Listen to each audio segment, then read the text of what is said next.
There are forces in this show that don't play by the rules of the living world at all. A box that isn't just locked, it's holding something back. A director who keeps losing pieces of himself and calmly putting them back on. A goddess who cries, and the sky cries with her. This is the fear of things that were never supposed to answer to natural law in the first place. A psychic who talks to the dead. A deity grieving a lost pet. And strangely, a film director who might already be one of them. A scarecrow who can't manage to frighten anyone at all. This is a deep dive into supernatural fear, and, this time, into what happens when that same category of force shows up and completely fails to be frightening at all. Before getting into the episodes, it's worth being precise about what makes supernatural fear its own category, distinct from the show's other recurring horrors. This isn't about a creature that's simply strange, or a villain who's simply cruel. Supernatural fear specifically involves forces that operate outside natural law. Communication with the dead, resurrection, deities, curses on ordinary objects. Things governed by rules older than science, and older than any single character's ability to negotiate with them. That fear takes a few different shapes across the series. Sometimes it's a boundary between the living and the dead that turns out to be far thinner than anyone assumed. Sometimes it's a resurrection nobody invited, arriving with old, murderous intentions still fully intact. Sometimes it's a deity whose grief is powerful enough to reshape the weather and the argument around it. And, every so often, it's a supernatural being who simply isn't very good at being supernatural at all. Thank you. The thread underneath the first three is a specific kind of dread. These forces don't just threaten you. They operate on rules you were never given, weren't allowed to negotiate, and can't fully understand. But, as you'll see by the end of this video, that thread isn't universal. Sometimes the supernatural shows up, and it's just someone trying his best. Let's start with the most literal expression of this fear. A box that was never meant to be opened, and the dead man who's still trying to stop it from happening. Shirley the Medium. Courage digs up a locked box belonging to Eustace's dead brother, Horst, and immediately, something inside growls back at him. That's the show's fastest possible signal that this isn't an ordinary inheritance. Whatever's in the box isn't just money. It's actively aware that someone's trying to get in. The bag is hire Shirley the Medium to contact Horst directly, and here's where the fear escalates. Horst isn't gone in any meaningful sense. He's still reachable, still aware of what's happening to his own family, and still actively trying to warn them. Which means death, in this episode, isn't the end of anyone's ability to interfere.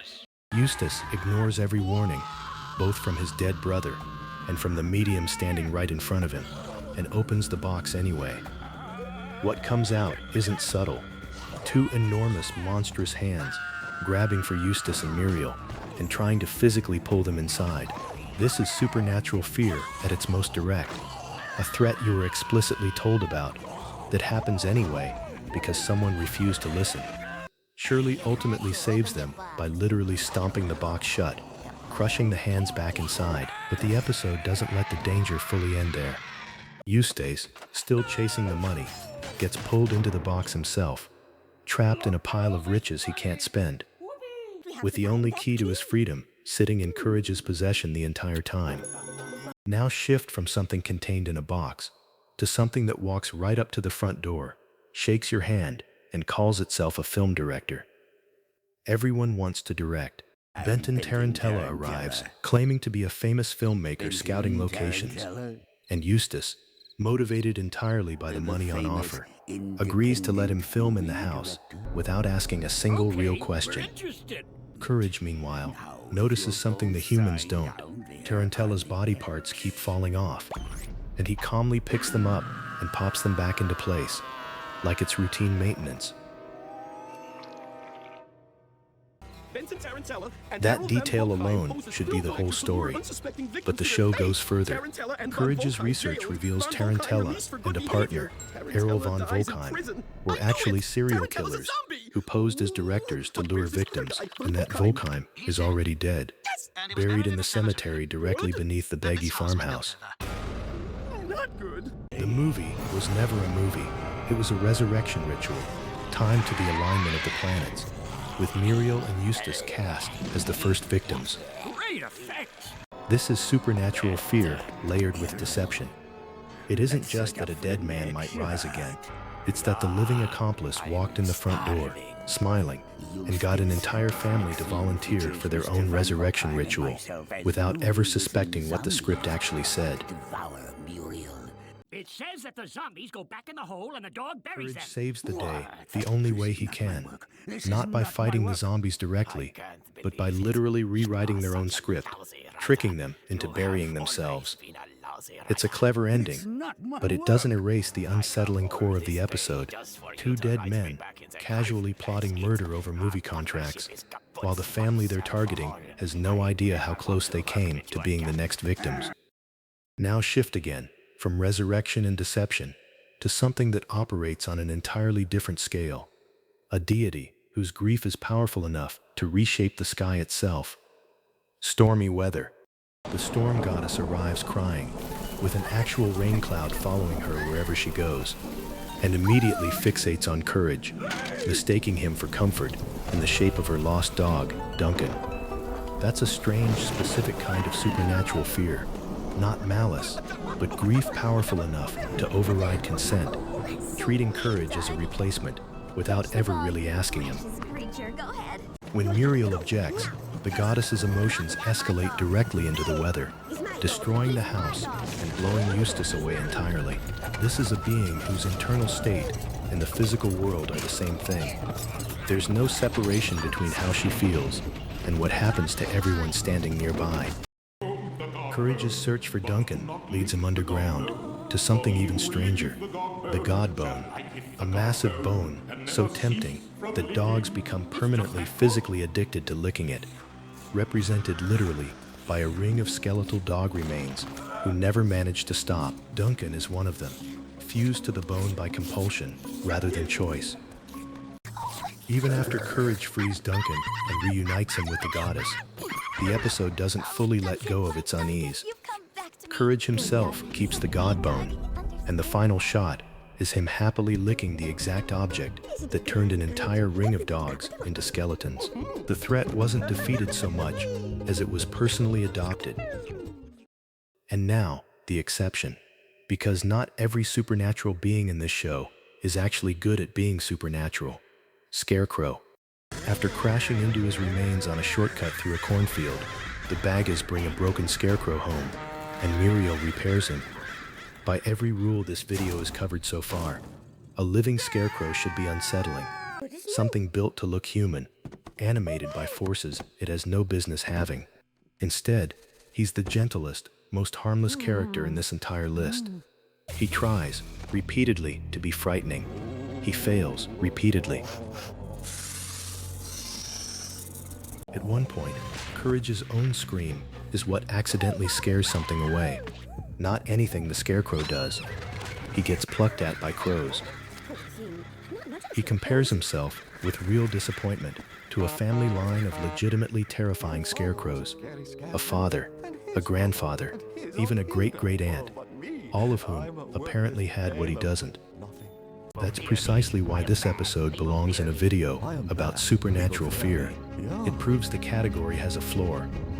Being animated by something beyond natural explanation doesn't automatically make a character frightening. Fear, even in this show, still requires intention, menace, or at least some capability behind it. And the Scarecrow simply doesn't have any. Muriel tells him that not everyone can be good at everything. And Courage, of all people, finds him a place where his gentleness is actually the point. Driving the hayride at the fair, delighting people instead of frightening them. It's the one supernatural being in this entire series who ends his episode not contained, defeated, or adopted like a threat, but simply happy. Step back for a second And consider what putting the Scarecrow next to these first 3 episodes actually reveals. The Box Demon, Tarantella and Volkheim, and the Storm Goddess all share something specific: intention. The Box Demon wants out. The zombies want new victims. The goddess wants, however overwhelmingly, Courage or Duncan in her arms. Supernatural fear in this show was never really about breaking natural law by itself. It was always about what that broken law was being used for. The Scarecrow breaks natural law just as completely as any of them.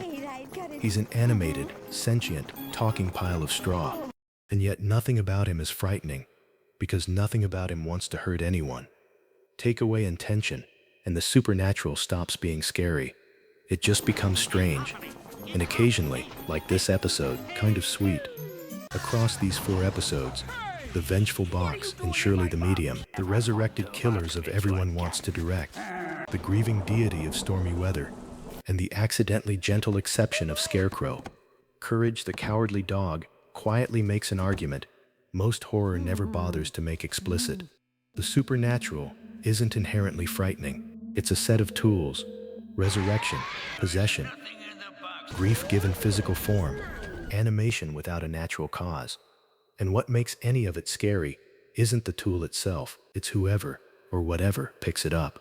Courage survives the box, the resurrection, and the grieving goddess, and in the strangest twist of the whole video, ends up adopting a piece of one of those threats for himself. Meanwhile, the one character who never posed any danger at all gets the happiest ending in the entire lineup.